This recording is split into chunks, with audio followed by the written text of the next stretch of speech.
Okay friends, back side అయితే చూశారు కదా, మన బుద్ధుడి బొమ్మ అయితే ఉంది ఫ్రెండ్స్. దీని ఒక చిన్న చరిత్ర అయితే మేము వివరించడానికి అయితే ప్రయత్నం అయితే చేస్తానన్నమాట ఫ్రెండ్స్. ఒకనొక సమయంలో అమెరికాకి అయితే మన ఎన్టీ రామారావు గారు అయితే వెళ్ళారంట. అక్కడ స్టాచ్యూ చూసి అరే మన హైదరాబాద్లో కూడా ఏదైనా స్టాచ్యూ పెడితే బాగుంటుందని చెప్పేసి మన బుద్ధుడి బొమ్మను అయితే అనుకున్నారంట. అయితే మన హుస్సేన్ సాగర్లో పెడితే చాలా బాగుంటుందని దీనికోసం అయితే ఇది దాదాపు అంటే ఒక 300 టన్నుల వెయిట్.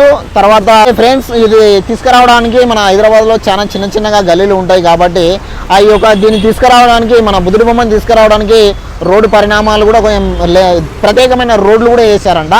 అయితే రోడ్లు వేసిన తర్వాత మన బుద్ధుడి బొమ్మను అయితే ట్యాంక్ బండి అంటున్నారు ఇప్పుడు ప్రస్తుతానికి అయితే హుస్సేన్ సాగర్కి తీసుకొచ్చిన తర్వాత ఇక్కడ తీసుకొచ్చారనమాట. ప్రస్తుతానికి తీసుకొచ్చిన తర్వాత ఏమైందంటే ఒక 100 మీటర్స్ అంటే ఒక 100 మీటర్లు పెద్ద పడవలో తీసుకొని అయితే వస్తున్నారంట.